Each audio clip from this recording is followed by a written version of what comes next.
Hello students, कैसे हो? Hope so सभी लोग अच्छे होंगे, अच्छे से पढ़ाई कर रहे होंगे। बेटा आज हम एडवांस का एक क्वेश्चंस लेके आए हैं जो आपको ऑर्गेनिक केमिस्ट्री का कुछ इस टाइप का क्वेश्चंस दिख रहा है। इस टाइप के क्वेश्चंस अगर आते हैं तो आपको पेपर में कैसे सोल्व करना है देखते हैं बेटा। तो आपको क्वेश्चंस ये दिया है ये, और उसके पैराग्राफ के बाद ये दो क्वेश्चंस उसने बनाए हैं। आपसे पूछा है क्वेश्चन नंबर 1, क्वेश्चन नंबर 2, इसको सोल्व करने के बाद इसका आंसर क्या होगा। तो चलो हम देखते हैं बेटा इसमें ABCD क्या बनेगा। तो देखो बेटा स्टेप बाय स्टेप हम समझेंगे। तो पहले रिएक्शन में बेटा मैकेनिज्म से पूरा हम समझेंगे इसको। कभी भी ऑर्गेनिक केमिस्ट्री का क्वेश्चन आता है तो उसको हमेशा मैकेनिज्म से कीजिए। देखो कंसंट्रेटेड H2SO4 है तो H2SO4 क्या करता है, सबसे पहले बेटे ब्रेक होगा और क्या छोड़ेगा H+ आयन और HSO4-। ये आपका बनता है बेटा कॉन्जुगेट एसिड और ये बनेगा आपका कॉन्जुगेट बेस। पहले स्टेप में ये कंप्लीट होगा। अब इसके बाद क्या आएगा बेटा, आपका रिएक्टेंट। जो आपका रिएक्टेंट दे रखा है बेटा OH, ये क्या करेगा, एसिड के H+ को पकड़ेगा, क्योंकि एसिड का काम ही क्या होता है H+ आयन को छोड़ना। ये फटाक से इसके H+ पर अटैक मारेगा बेटा, और आपको पता है जब भी यहाँ पर अटैक करेगा तो ये बनेगा OH2+।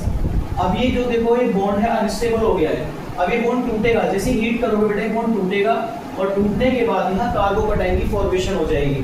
जैसे यहाँ कार्बोकैटायन बनेगा तो आपको ऐसा नहीं लग रहा बेटा ये कार्बोकैटायन बन गया बेटा। वाटर यहाँ से निकल गया।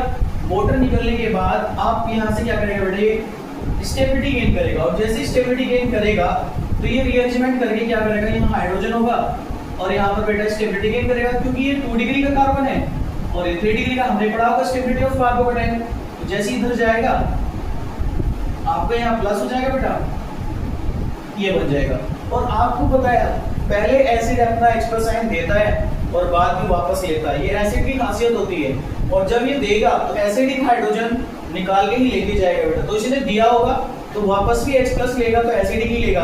और हमने पढ़ा है कि जो कार्बोकैटायन से नेक्स्ट कार्बन होती है वो अल्फा कार्बन होती है। तो अल्फा कार्बन बेटा इसमें 3 है, ये भी अल्फा कार्बन है, ये भी अल्फा कार्बन है, ये भी अल्फा कार्बन है। ये कहीं से भी निकाल सकता है, लेकिन आपको जो एल्कीन बनेगा आपको हाइड्रोजन वहां से निकालना है जहां से ZF एल्कीन सबसे ज्यादा स्टेबल बनेगी।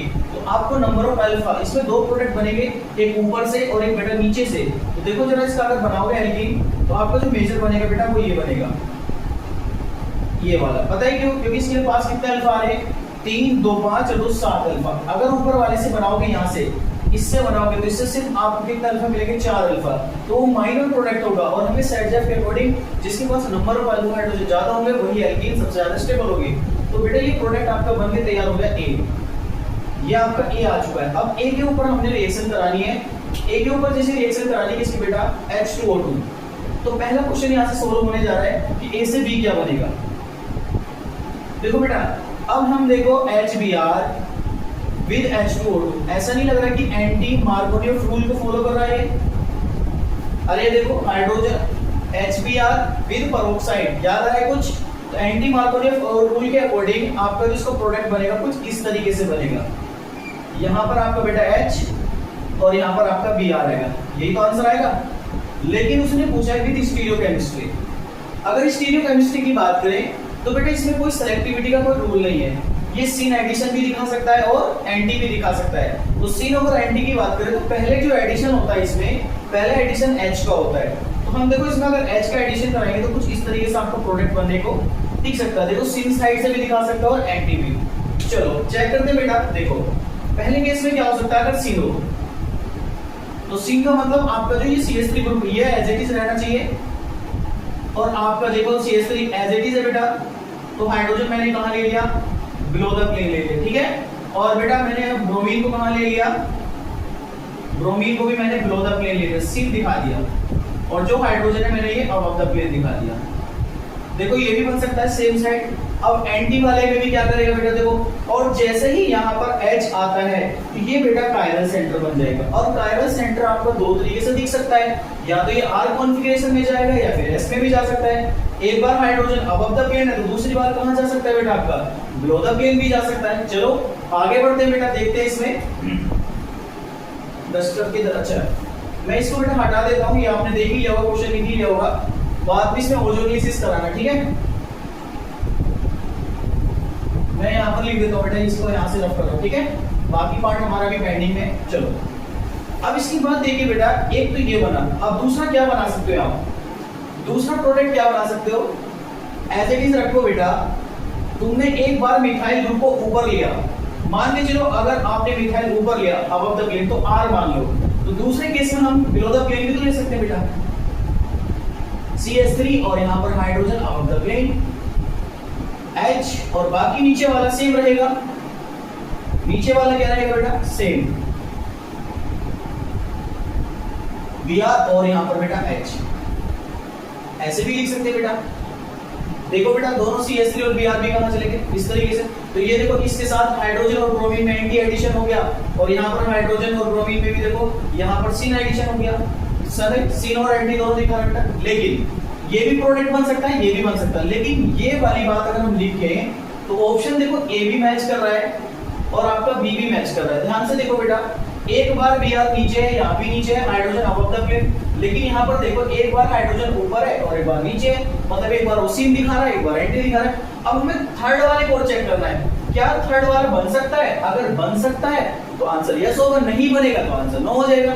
लेकिन उसने पूछा क्या कौन सा इसमें फॉर्म नहीं होगा, तो हमें नहीं वाला ढूंढना है। अगर तीसरा भी बनेगा तो आंसर नन ऑफ दीस हो जाएगा। तो तीसरे वाले को चेक करें बेटा, अगर हम तीसरा वाला देखते हैं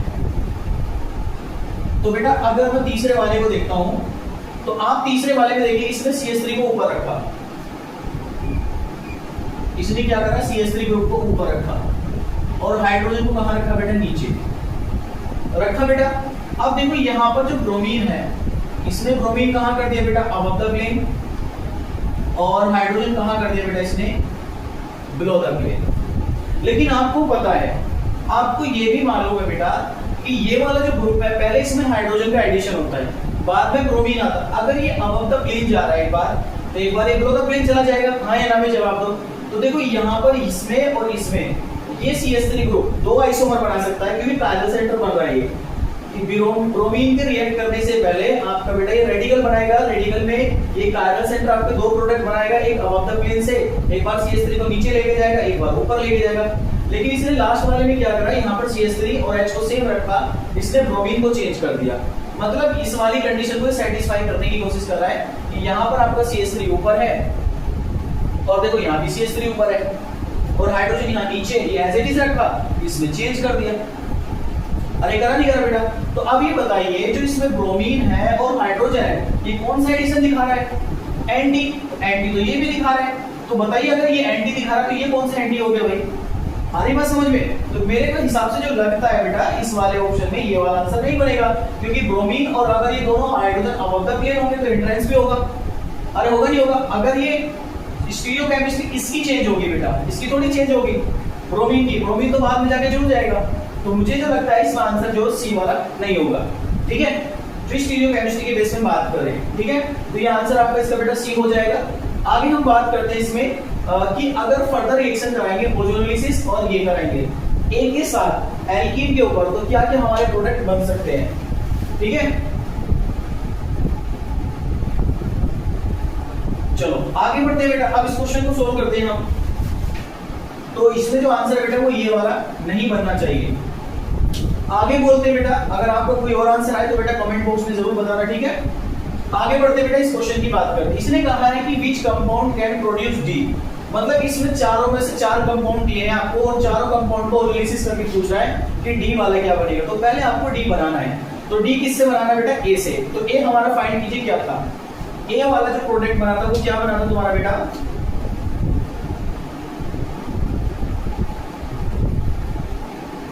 ये,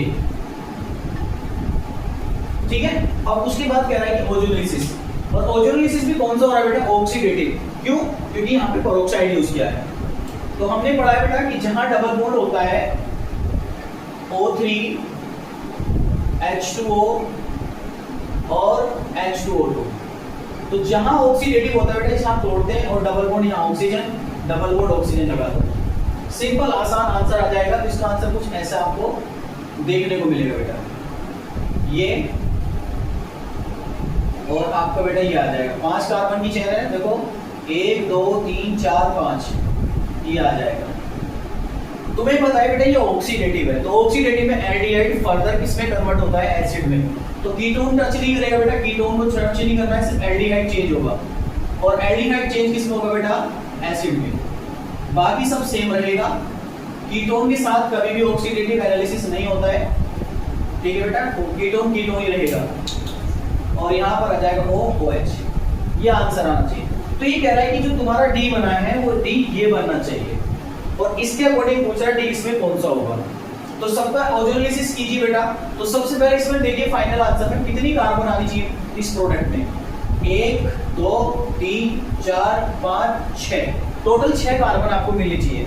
जरा ओजोनोलिसिस करके देखते हैं बेटा कि इसके अंदर 6 कार्बन हमें मिल सकती है। चलो तो देखो बेटा, इसका अगर ओजोनोलिसिस होगा तो ये बॉन्ड टूटेगा, यहाँ डबल बॉन्ड ऑक्सीजन आ जाएगा, ये वाला बॉन्ड भी टूटेगा, यहाँ भी डबल बॉन्ड ऑक्सीजन आ जाएगा। तो कितने कार्बन की चेन मिल रही है, 1 2 3 4 5 6 7, मतलब ये आंसर हो ही नहीं सकता। आगे बढ़े बेटा, इसका ऑक्सीडेटिव ओजोनोलिसिस कराओ, यहाँ से बॉन्ड टूटेगा तो यहाँ डबल बॉन्ड आएगा, नीचे डबल बॉन्ड आएगा, लेकिन हमें 6 कार्बन का प्रोडक्ट ढूंढना है। इसको यहाँ से तोड़ेगा तो बेटा यहाँ भी डबल बॉन्ड आएगा। कितने कार्बन की चेन मिली, 1 2 3 4 5 6, हाँ यहाँ पे पॉसिबिलिटी बन रही है, 6 कार्बन की चेन मिल गई। लेकिन जो आपका जो कीटोन है उसमें कीटोन मिलना चाहिए, लेकिन कीटोन कौन सी पोजीशन पे होना चाहिए बेटा, आपका सेकंड पोजीशन पे होना चाहिए। तो अगर मैं यहाँ पे बात करूँ तो इसमें देखो 6 पोजीशन पे एसिड आ रहा है, तो 1 2 3 4 5 6 पे तो एसिड बन सकता है, लेकिन कीटोन जो सेकंड पे मिलना चाहिए।